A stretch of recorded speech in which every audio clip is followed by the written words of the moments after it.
Shalom Bapak Ibu dikasihi Tuhan, kembali lagi pada pagi ini kita akan bersama-sama merenungkan kebenaran firman Tuhan. Namun sebelumnya saya mengajak Bapak Ibu, mari kita berdoa terlebih dahulu. Mari kita berdoa. Terima kasih Bapa yang baik, terima kasih Tuhan Yesus untuk kekuatan, kesehatan yang Tuhan masih memberikan bagi kami anak-anak-Mu sepanjang malam hingga pada pagi hari ini. Kami bisa bangun tidur dengan sehat, itu semua karena berkat Tuhan. Dan terlebih lagi pada pagi ini ada kesempatan bagi kami untuk bersama-sama merenungkan kebenaran firman Tuhan. Tuhan hadir di tengah-tengah kami, buka hati dan pikiran kami, supaya firman yang kami baca, kami renungkan, kami melakukan itu dalam kehidupan kami hari lepas hari. Terima kasih Bapa yang baik, kami sambut firman-Mu penuh dengan ucapan syukur. Haleluya, amin. Kita buka kitab kita dalam 1 Petrus 4 ayat 7 sampai dengan 11. Saya akan bacakannya bagi kita semua. Kesudahan segala sesuatu sudah dekat. Karena itu kuasailah dirimu dan jadilah tenang, supaya kamu dapat berdoa. Tetapi yang terutama, kasihilah sungguh-sungguh seorang akan yang lain, sebab kasih menutupi banyak sekali dosa. Berilah tumpangan seorang akan yang lain dengan tidak bersungut-sungut. Layanilah seorang akan yang lain sesuai dengan karunia yang telah diperoleh tiap-tiap orang sebagai pengurus yang baik dari kasih karunia Allah. Jika ada orang yang berbicara, baiklah ia berbicara sebagai orang yang menyampaikan firman Allah.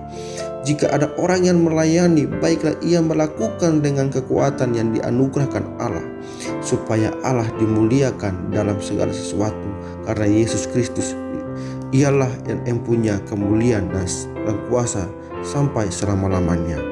Amin. Tema yang akan kita renungkan bersama pada pagi ini yaitu kuasailah dirimu dan jadilah tenang. Di sini kita mendapati keyakinan atau ajaran yang menakutkan, dan sekalipun yang ditarik darinya, keyakinan itu berbicara tentang kesudahan segala sesuatu sudah dekat.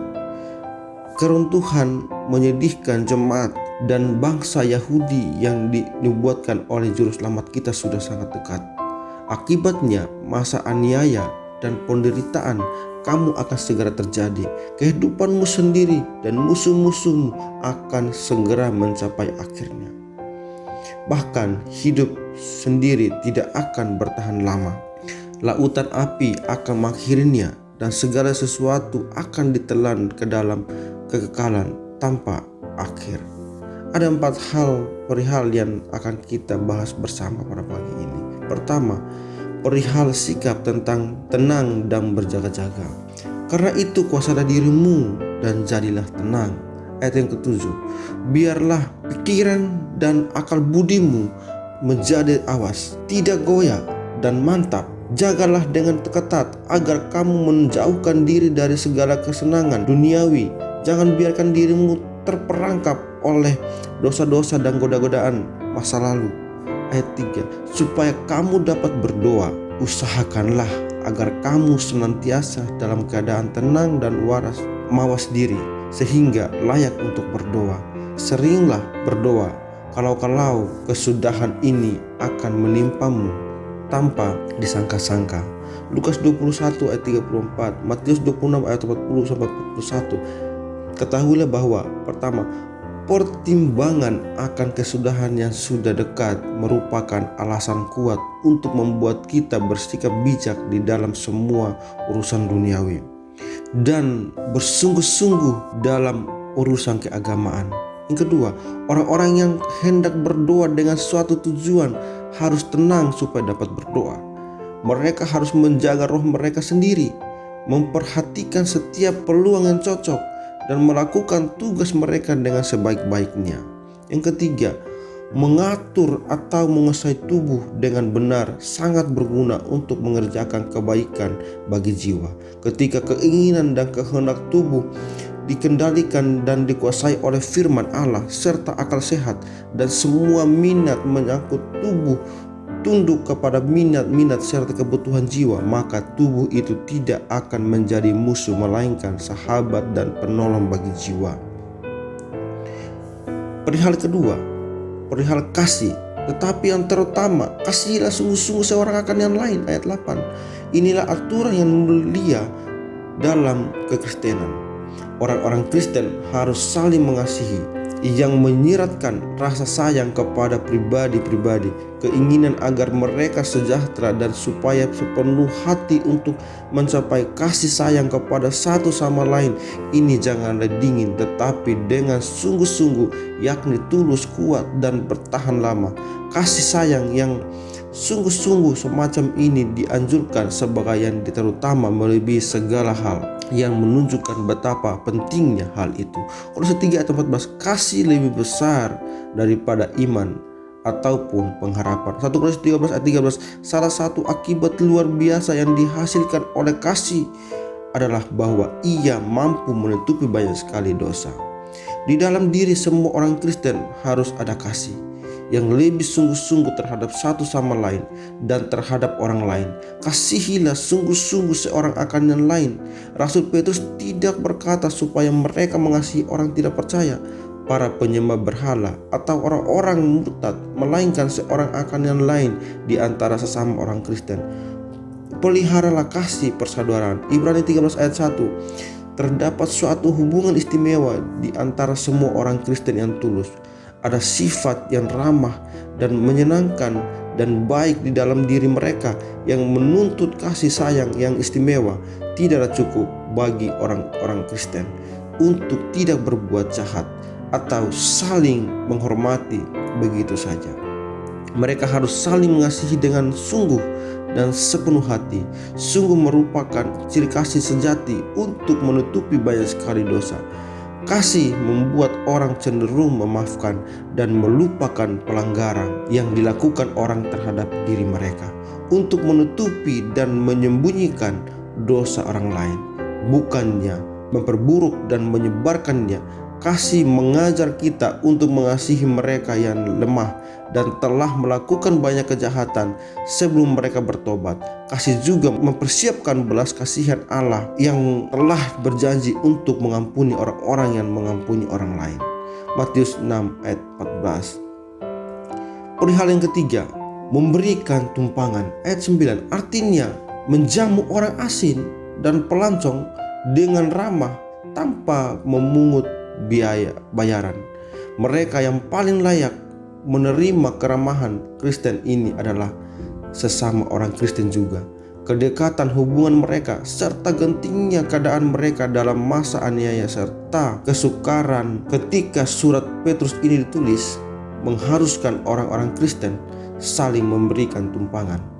Ada kalanya semua harta benda orang Kristen dirampas dan mereka diusir ke negeri-negeri yang jauh demi keselamatan diri. Dalam hal ini mereka akan mati kelaparan apabila semua orang Kristen tidak mau menyambut mereka. Oleh sebab itu, aturan yang ditetapkan Rasul Petrus di sini sungguh bijaksana dan penting. Di ayat lain, hal ini bahkan diperintahkan. Ibrani 13 ayat 1 dan 2, Roma 12 ayat 13. Cara melaksanakan tugas ini adalah harus dikerjakan dengan cara yang tenang, ramah, dan tepat, dengan tidak bersungut-sungut atau menggerutu, karena pengeluaran ataupun kerepotan yang diakibatkan adalah orang-orang Kristen tidak saja harus mengasihi, tetapi juga saling memberikan tumpangan. Apapun yang dilakukan orang Kristen dengan kasih ataupun memberikan tumpangan harus dilakukannya dengan sukacita dan tanpa bersungut-sungut. Kamu telah memperolehnya dengan cuma-cuma, karena itu berikanlah pula dengan cuma-cuma. Perihal yang keempat, memanfaatkan karunia-karunia. Ayat 10, aturannya adalah karunia apapun, baik yang biasa maupun luar biasa, kekuatan, kemampuan, atau kecakapan berbuat baik, apa saja yang diberikan kepada kita harus kita gunakan untuk melayani seorang akan yang lain, tanpa menganggap diri sendiri sebagai Tuhan, tetapi hanya mengurus yang baik dari kasih karunia atau berbagai karunia dari Allah. Kemampuan apa saja yang kita miliki untuk berbuat baik haruslah kita akui sebagai karunia atau pemberian Allah dan menyatakannya sebagai kasih karunia-Nya. Apapun kasih karunia yang kita terima, kita harus memandangnya sebagai sesuatu yang diterima untuk digunakan bagi kebaikan seorang akan yang lain. Janganlah kita menganggapnya sebagai milik sendiri atau menyembunyikannya, tetapi layanilah seorang akan yang lain dengan cara sebaik mungkin dalam menerima dan menggunakan berbagai karunia Allah. Kita harus memandang diri sendiri sebagai pengurusnya semata dan bertindak sesuai dengan itu. Semua karunia yang dipercayakan kepada kita merupakan milik Allah dan harus dilaksanakan seperti yang ditunjukkannya. Seorang pengurus dituntut agar ia didapati setia. Rasul Petrus memberikan 2 contoh khusus mengenai bagaimana menggunakan karunia Allah itu, yaitu dalam berbicara dan melayani.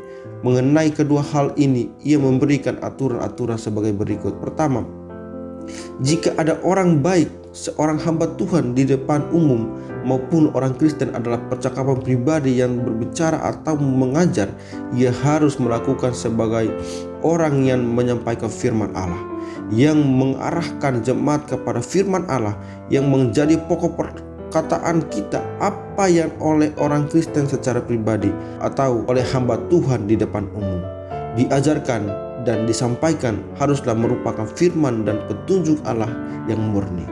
Mengenai cara berbicara, hal itu harus dilakukan dengan sungguh penuh hormat dan hikmat seperti yang seharusnya diperbuat terhadap firman yang kudus dan ilahi. Yang kedua, jika ada orang yang melayani baik sebagai pendeta, penatua, diaken yang membagi-bagikan sedekah dari gereja, yang mengurus kaum miskin, atau secara pribadi melalui pemberian kasih dan sumbangan, baiklah ia melakukannya dengan kekuatan yang dianugerahkan Allah. Orang yang telah menerima banyak hal dan kemampuan dari Allah harus banyak melayani sesuai kemampuannya. Aturan-aturan ini harus diikuti dan dilaksanakan demi tujuan ini, yakni supaya Allah dimuliakan dalam segala sesuatu, baik di dalam semua karunia pelayanan maupun pekerjaanmu, supaya mereka melihat perbuatanmu yang baik dan memuliakan Bapamu yang di surga. Matius 5 ayat 16. Karena Yesus Kristus yang telah mendapatkan dan memberikan karunia-karunia ini kepada manusia, Efesus 4 ayat 8, hanya melalui Dia sajalah kita dapat pelayanan kita diperkenankan oleh Allah. Ibrani 13 ayat 15, dan kepada Dia, Yesus Kristus, yang mempunyai kemuliaan dan kuasa sampai selama-lamanya. Pertama, bahwa merupakan kewajiban orang-orang Kristen secara pribadi dan juga para hamba Tuhan di depan umum untuk berbicara seorang kepada yang lain mengenai hal-hal dari Allah. Yang kedua, sungguh menjadi urusan semua pemberian Injil agar tetap melekat pada firman Allah dan memperlakukan firman itu sebagaimana yang seharusnya dilakukan terhadap perkataan Allah. Yang ketiga, orang-orang Kristen jangan hanya sekadar melakukan kewajiban mereka semata, tetapi harus melaksanakan dengan sepenuh semangat dan sesuai kemampuan mereka yang terbaik. Hakikat pekerjaan Kristiani yaitu kerja keras dan mulia, kebaikan hati dan kebajikan seperti sang guru, serta keunggulan pahalanya. Semua ini menuntut agar usaha keras kita dilakukan dengan sungguh-sungguh dan penuh semangat juga. Apa saja yang harus kita lakukan sesuai panggilan demi kehormatan Allah dan kebaikan orang lain harus kita lakukan dengan sekuat tenaga. Keempat, di dalam semua kewajiban dan pelayanan hidup ini, kita harus menjadikan kemuliaan Allah sebagai tujuan utama kita. Semua pandangan lain harus mematuhi tujuan ini sehingga dapat menguduskan tindakan dan urusan sehari-hari. Kelima, Allah tidak akan dipermuliakan melalui apapun yang kita lakukan apabila kita tidak mempersembahkan kepadanya melalui perantaraan dan jasa Yesus Kristus. Allah dimuliakan dalam segala sesuatu karena Yesus Kristus yang merupakan satu-satunya jalan kepada Bapa. Keenam, pemujaan Rasul Petrus kepada Yesus Kristus dengan menaikkan pujian dan mengakui kekuasaannya yang tak terbatas dan kekal, membuktikan bahwa Yesus Kristus adalah Allah Maha Tinggi atas semua yang terberkati sampai selama-lamanya. Amin. Mari kita berdoa. Terima kasih Bapa yang baik. Pada pagi ini kami telah selesai membaca dan merenungkan kebenaran firman Tuhan. Biarlah firman itu tetap tinggal dalam hati kami, dan kami melakukan firman itu dalam kehidupan kami pada sehari. Dan kami akan melanjutkan setiap kegiatan aktivitas kami sepanjang hari ini. Tuhan, tetap sertailah kami dan berkatilah kami. Dalam nama Yesus Tuhan kami bersyukur. Haleluya. Amin.